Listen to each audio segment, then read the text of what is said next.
Okay, we're going to examine a page I turned to in Transcending the Levels of Consciousness by David R. Hawkins. And he toxing here. Why is he toxing? Well, it's not talk, he's toxic. He's talking about people who are, he says, 78% of the world's population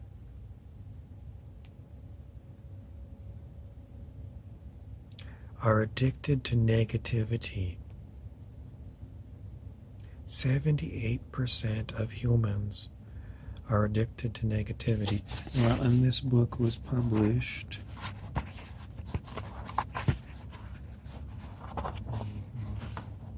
2006, so 14 years ago.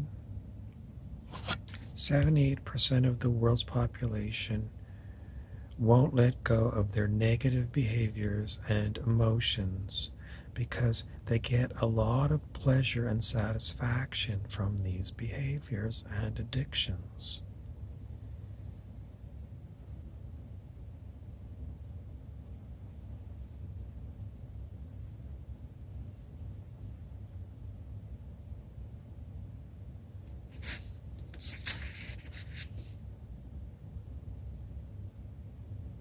He says, killers of the innocent are jubilant.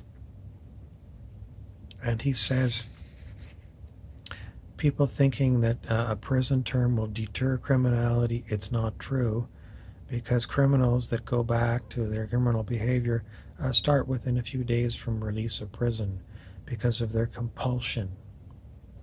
And he talks about child predators.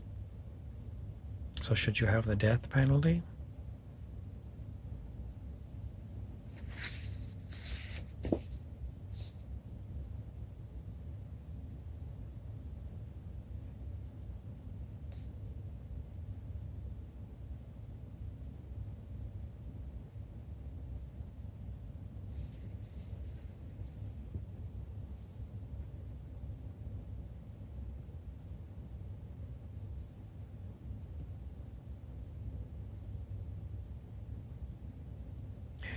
Then if it's the death penalty, then the dead person's spirit maybe continues on and reincarnates as a human on planet Earth again, and still has this compulsion. How are we ever going to get out of this cycle of people addicted to horrible?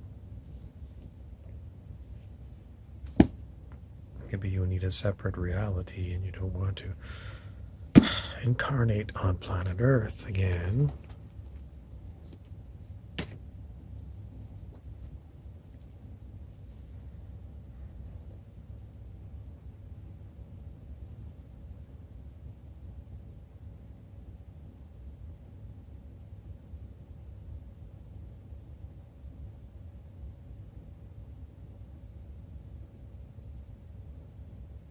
Do we need some kind of special healing centers for 78% of our population?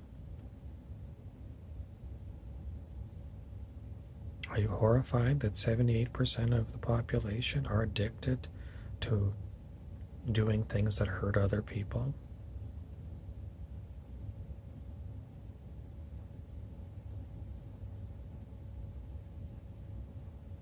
That means 12% of the people who aren't addicted to these behaviors have got to set up healing centers for the other 78%. Are the 78% that really are feeling jubilant about being a child killer or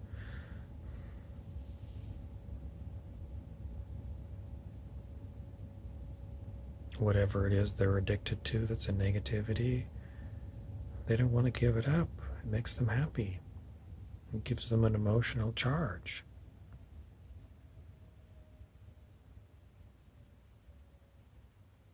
Seems like we're living in hell.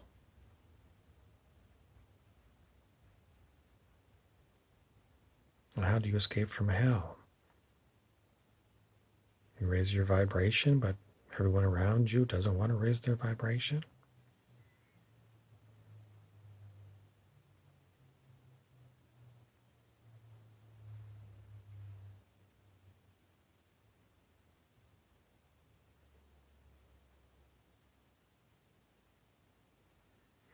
I don't have an answer. And apparently Stewie from Family Guy says, well, it's not easy to tell you, but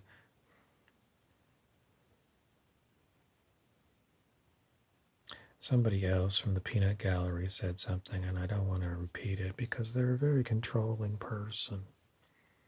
They get a lot of jubilation by controlling me. I talk about them a lot.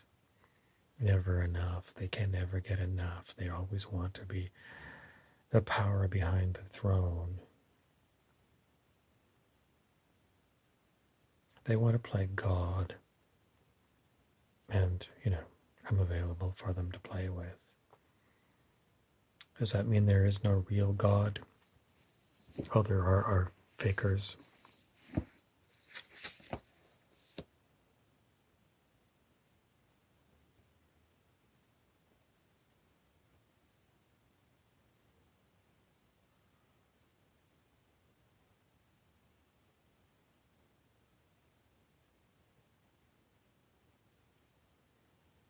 The ego, this is from the same book, the ego presumes by ego inflation, that it has the right and is entitled to intrude upon peace and silence. It's a vanity, a self-appointed vanity.